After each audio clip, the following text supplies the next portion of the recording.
ഞാൻ ഇപ്പൊ കഴിഞ്ഞ ദിവസങ്ങളൊക്കെ ഈ ചോദ്യം ചോദിക്കുന്നുണ്ട്.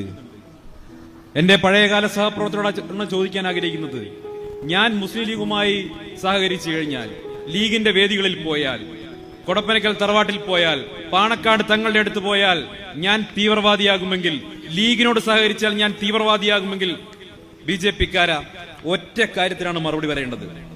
കഴിഞ്ഞ 75 വർഷക്കാലത്തെ ഇന്ത്യൻ യൂണിയൻ മുസ്ലിം ലീഗിന്റെ പ്രവർത്തനത്തിൽ ഏതെങ്കിലും ഒരു മുസ്ലിം ലീഗിന്റെ നേതാവിനെ വിട്ടേക്കൂ, ഏതെങ്കിലും ഒരു മുസ്ലിം ലീഗിന്റെ ഒരു വാർഡ് കമ്മിറ്റി പ്രസിഡന്റിനെയെങ്കിലും രാജ്യദ്രോഹത്തിന്റെ പേരിൽ ഏതെങ്കിലും ഒരു പോലീസ് സ്റ്റേഷനിലേക്ക് കേസ് വേണ്ട SI ഒന്ന് സംശയത്തിന്റെ പേരിലെങ്കിലും വിളിച്ച് ചോദ്യം ചെയ്തിട്ടുണ്ടെങ്കിൽ ആ പേരിങ്ങോട്ട് പറഞ്ഞു തരണം.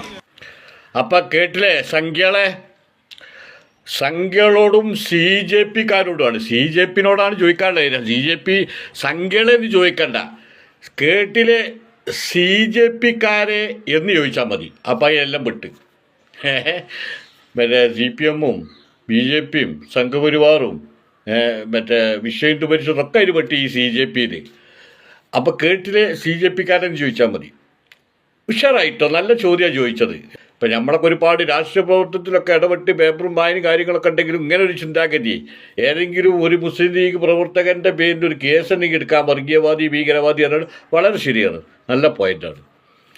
അപ്പം ഇതിൽ CJP-ക്കാർ ഒരു കാര്യം കൂടി മനസ്സിലാക്കണം. എന്തറിയോ, മുസ്ലിം ലീഗ് എന്ന് പറഞ്ഞ പാർട്ടി, ആ മുസ്ലിം ലീഗ് എന്ന് പറഞ്ഞ പാർട്ടി ഒരു കാലത്ത് ഞാനും നല്ലോണം വിമർശിച്ചിരുന്ന ഒരു പാർട്ടിയാണത്. ഈ മുസ്ലിം ലീഗ് എന്നുള്ളതുകൊണ്ട് അതൊന്നിട്ട് ജയിക്കാത്ത ഒരു പ്രശ്നം ഉണ്ടായിന്. പിന്നെ ഈ സോഷ്യൽ മീഡിയ ഒക്കെ സജീവമായ ദിവസം, ഞാനിപ്പോൾ ഒരു 10-15 കൊല്ലമൊക്കെ ആയാണോ ഈ വാട്സപ്പ് ഇതൊക്കെ ഉപയോഗിക്കാൻ തുടങ്ങിയിട്ട്. ഈ സോഷ്യൽ മീഡിയ സജീവമായതിൻ്റെ ശേഷം നമ്മൾ യൂട്യൂബിലൊക്കെ ഓരോ പരിപാടികൾ കാണാൻ തുടങ്ങി.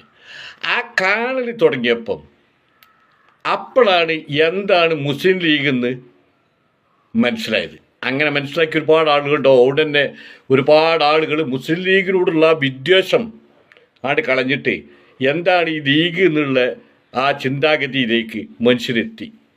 അല്ല, അതിൻ്റെ ഒരു സൂചനയൊക്കെ നമ്മളെ കഴിഞ്ഞ തെരഞ്ഞെടുപ്പിലൊക്കെ ലോക്സഭ ഇലക്ഷനിലൊക്കെ കണ്ടല്ലോ. മലപ്പുറത്ത് 3.25 ലക്ഷം, പൊന്നാനിയിൽ 2.25 ലക്ഷം എന്നറിയാണ്ട്.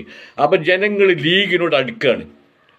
എന്താണ് ഇതിന് കാരണം എന്ന് ചോദിച്ചു കഴിഞ്ഞാൽ, ഇവിടെ ഇങ്ങനെ ഏതെങ്കിലുമൊക്കെ രാഷ്ട്രീയ പാർട്ടി രാഷ്ട്രീയ ലാഭത്തിന് വേണ്ടിയിട്ട്, അല്ലെങ്കിൽ ഒരു സീറ്റ് കിട്ടാൻ വേണ്ടിയിട്ട്, അല്ലെങ്കിൽ ഒരു പഞ്ചായത്ത് കിട്ടാൻ വേണ്ടിയിട്ട്, അല്ലെങ്കിൽ ഒരു മുനിസിപ്പാലിറ്റി കിട്ടാൻ വേണ്ടിയിട്ടൊക്കെ കളിക്കുന്ന ആ നീചമായ കളികളുണ്ടല്ലോ, ആ കളികൾ കളിക്കാൻ വേണ്ടി ഉണ്ടാക്കിയൊരു പാർട്ടിയല്ലേ മുസ്ലിം ലീഗ് എന്ന് പറയുന്നത്. പകരം ജനങ്ങളെ പ്രയാസങ്ങൾ അനുഭവിക്കുന്ന, കഷ്ടത അനുഭവിക്കുന്ന, ദുരിതങ്ങൾ അനുഭവിക്കുന്ന ജനങ്ങളെ ഏത് രീതിയിൽ നമുക്ക് സഹായിക്കാൻ പറ്റും അത് കാണിച്ചു തന്ന ഒരു പ്രസ്ഥാനമാണ് മുസ്ലിം ലീഗ്. ബോധ്യപ്പെട്ടുകൊണ്ട് പറയാണ്, വെറുതെ ഒരു വാദത്തിന് വേണ്ടി അർത്ഥമല്ല. ഇപ്പം ഞാൻ അവിടെ അടുത്ത കാലത്ത് കണ്ടത് നമ്മളെ തമിഴ്നാട്ടിൽ നിന്നൊരു കുടുംബം വന്ന് സഹായം ചോദിച്ചതാ. അവർ ലീഗാരല്ല, കേരളക്കാരല്ല, മുസ്ലിം അല്ല, ഒന്നും അവിടെ ചോദ്യമല്ല. ഇതൊന്നും അവിടെ ചോദിച്ചിട്ടില്ല. കേരളത്തിലാണോ ചോദിച്ചില്ല, മുസ്ലിമാണോ ചോദിച്ചില്ല, BJP ആണോ ലീഗാണോ ഒന്നും ചോദിച്ചില്ല.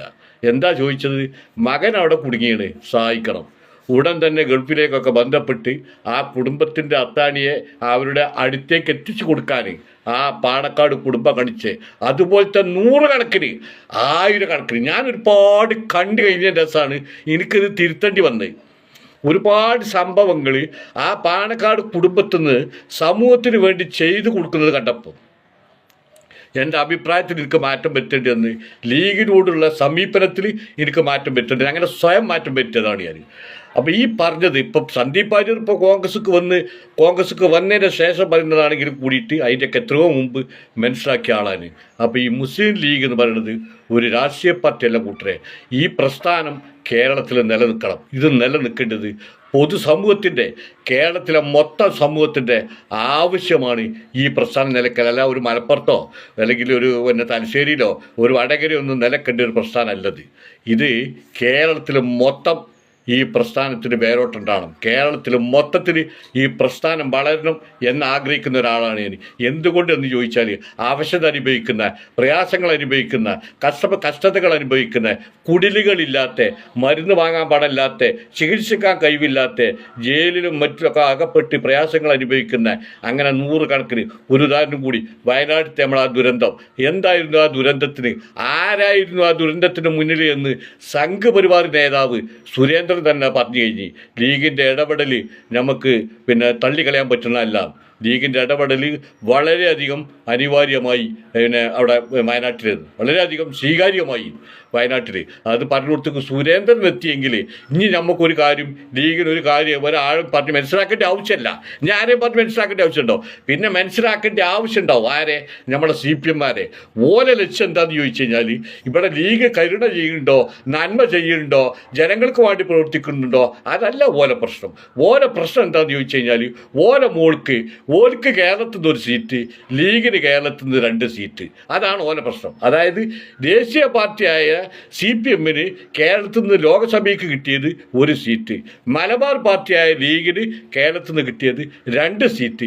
അപ്പം ഇവരെ മുകളിൽ ഇത് പോകുന്നുണ്ടോ എന്നുള്ള ആ ചിന്താഗതിയാണ് ഓല മാനസികമായിട്ട് തകർക്കുന്നത്. അതുകൊണ്ട് ഇനിയിപ്പോൾ നമ്മൾ കൂടുതൽ പറയുന്നതിന് മുമ്പ് നമ്മുടെ സന്ദീപ് വാര്യർക്ക് പറയാനുള്ളതും കൂടി ബാക്കിയുള്ളതും കൂടി നമുക്കൊന്ന് കേൾക്കാം.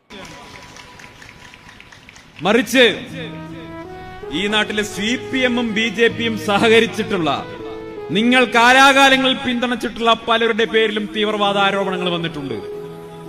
നിങ്ങൾ സഹകരിച്ചിട്ടുള്ളവർ, നിങ്ങൾ കൈകൊടുത്തിട്ടുള്ളവരുടെ പേരിലാണ് തീവ്രവാദ ആരോപണം വന്നിട്ടുള്ളത്, ദേശദ്രോഹത്തിന്റെ ആരോപണം വന്നിട്ടുള്ളത്.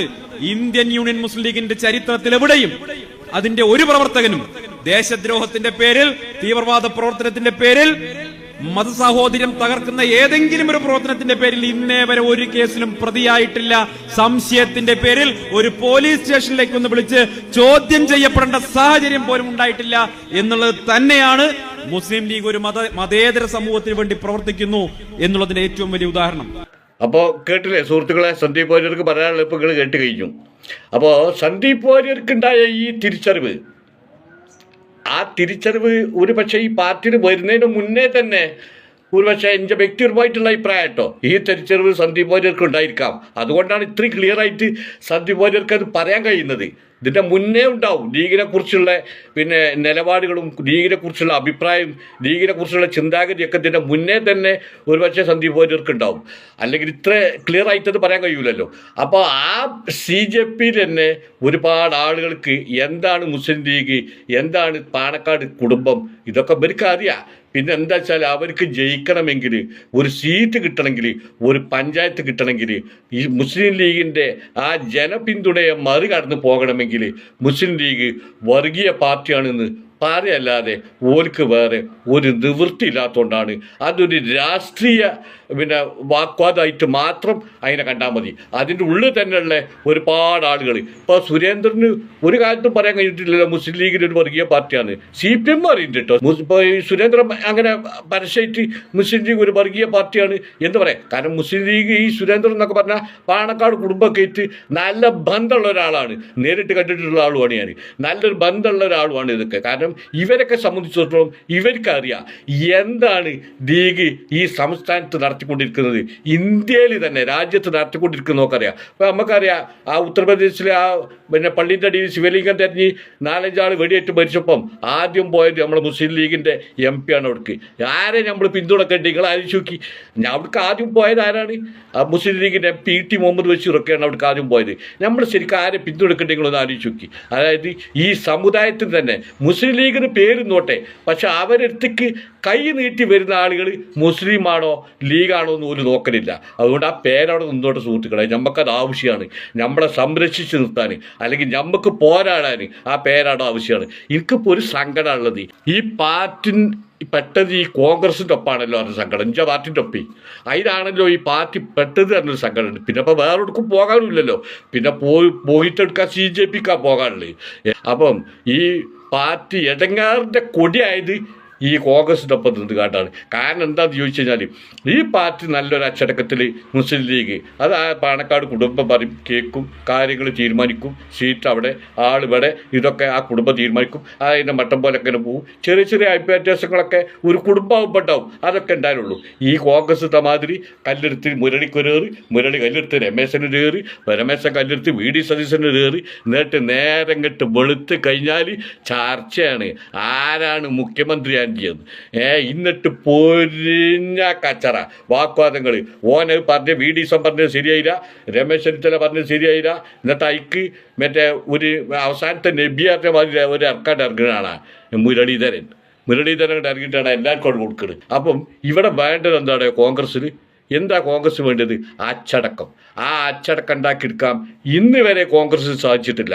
ഈ സാധിക്കില്ലായ്മ, ഈ കോൺഗ്രസിൻ്റെ അച്ചടക്കമില്ലായ്മ നാളെ ഈ ലീഗും കൂടി അടങ്ങുന്ന UDFൻ്റെ ഭരണ സാധ്യതയ്ക്ക് വരെ, അധികാരത്തിൽ വരുന്ന ആ സാധ്യതയ്ക്ക് വരെ മങ്ങലേൽപ്പിച്ചിട്ടുണ്ട്. ഇപ്പം അതിലൊരു സംശയം നിങ്ങൾക്ക് വേണ്ട, അത് മങ്ങലേൽപ്പിച്ചിട്ടുണ്ട്.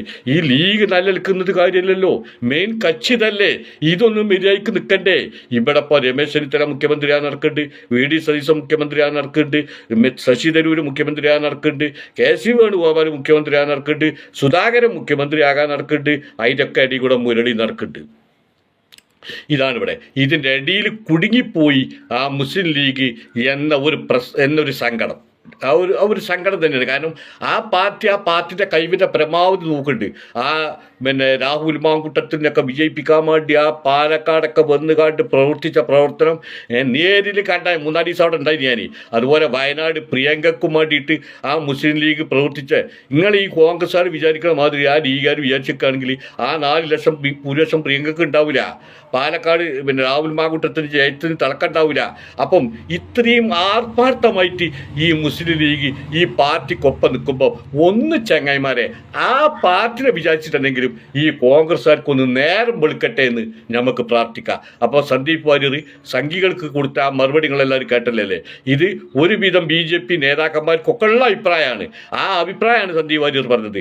പക്ഷേ ആ പാർട്ടിയിൽ ഇരുന്നു കൊണ്ട് പറയാൻ പറ്റില്ലല്ലോ. അതാണ്. അപ്പം മുസ്ലിം ലീഗ് എന്ന പ്രസ്ഥാനം ഈ കേരളത്തിലും ഇന്ത്യയിലും തയ്ച്ചു വളരട്ടെ. അവർക്ക് എല്ലാവിധ ഭാവുകങ്ങളും ചേരുന്നു. ആ പാർട്ടി വളരണം. ആ പാർട്ടിയിലാണ് ജനങ്ങൾക്ക് വിശ്വാസമുള്ളത്. മുസ്ലിം ലീഗ് എന്ന പാർട്ടി കേരളത്തിലെ പൊതുസമൂഹത്തിൻ്റെ ഇടയിലും സാമുദായിക സംഘടനകളുടെ ഇടയിലും മൊത്തം ജനങ്ങളുടെ ഇടയിലും പ്രവർത്തന മികവ് കാണിച്ചു തന്ന പാർട്ടിയാണ് മുസ്ലിം ലീഗ്. അതൊരു സ്നേഹത്തിൻ്റെ സന്ദേശമാണ്, ഒരു രാഷ്ട്രീയ പാർട്ടിയുടെ സന്ദേശമല്ല. മുസ്ലിം ലീഗ് എന്ന് പറയുന്നത് ഒരു സ്നേഹത്തിൻ്റെ, കരുണയുടെ സംഘടനയാണ്. സ്നേഹത്തിൻ്റെ സന്ദേശമാണ് മുസ്ലിം ലീഗിൽ നിന്നും ജനങ്ങൾക്ക് നൽകിക്കൊണ്ടിരിക്കുന്നത്. ഈ അടുത്ത കാലത്ത് മുസ്ലിം ലീഗിനുണ്ടായിട്ടുള്ള വളർച്ച, ആ വളർച്ച ഒരു പരിധിവരെ CPM പോലുള്ള BJP പോലുള്ള പാർട്ടിയെ അലോസരപ്പെടുത്തിയിട്ടുണ്ട്. അത് നമ്മൾ കാണേണ്ട കാഴ്ച തന്നെയാണ്. അതുകൊണ്ട് തന്നെയാണ് കേരളം ഒരു മിനി പാകിസ്ഥാൻ എന്ന് പറയുന്നിടത്തേക്ക് വരെ ഇവരെത്തിച്ചേരാണ്ടായിട്ടുള്ള കാരണം. അത് മുസ്ലിം ലീഗിൻ്റെ വളർച്ചയാണ് ഇവരെ ബേജാറാക്കണത്. സത്യത്തിൽ ഇവിടെ ബേജാറാക്കുന്നതും ഇവരെ അലട്ടുന്നതും മുസ്ലിം ലീഗിൻ്റെ ഈ വളർച്ചയാണ്. എങ്ങനെയാണ് സുഹൃത്തുക്കളെ മുസ്ലിം ലീഗിൻ്റെ ഈ വളർച്ച ഉണ്ടായത്? നിങ്ങളെപ്പോലുള്ള നിങ്ങളുടെ പാർട്ടിയിൽപ്പെട്ട, മതത്തിൽപ്പെട്ട, ജാതി മതഭേദമന്യേ ആ കുടുംബത്തിൽ എത്തിച്ചേരുന്നുണ്ട്. അതുകൊണ്ടാണ് ആ പാർട്ടി ഇത്രത്തോളം വളരാൻ കാരണമായത്. ഇപ്പോൾ ഇന്നലകളിൽ ഇവിടെ പറയുകയുണ്ടായി കേരളം ഒരു മിനി പാകിസ്ഥാനാണ് എന്ന്. ഇന്നലകളിൽ കേരളം ഒരു മിനി പാകിസ്ഥാനാണ് എന്ന് പറഞ്ഞത് ഈ മുസ്ലിം ലീഗിനെ കണ്ടുകൊണ്ടാണെങ്കിൽ സുഹൃത്തുക്കളെ, സംഘികളെ, നിങ്ങളോട് ഞാൻ അടിവരയിട്ട് പറയുന്നു, നാളെ നിങ്ങൾക്കും ഒരത്താടിയായി ഈ മുസ്ലിം ലീഗ് എന്ന പ്രസ്ഥാനം നിലകൊള്ളും, ഉണ്ടാവും, നിങ്ങളുടെ കൂടെ ഉണ്ടാവും എന്നുകൂടി അടിവരയിട്ട് കൊണ്ട് പറയാൻ ഞാൻ ആഗ്രഹിക്കുകയാണ് ഈ അവസരത്തിൽ. അതുപോലെ തന്നെ ഇവിടെ മുസ്ലിം ലീഗിൻ്റെ പ്രവർത്തകരുടെ പ്രവർത്തനത്തെ, അതിൻ്റെ ആർജവത്തെ നിങ്ങളുടെ മുന്നിൽ കൃത്യമായി അവതരിപ്പിച്ച സന്ദീപ് വാര്യർ എന്ന നേതാവിന് 1000 അഭിവാദ്യങ്ങൾ.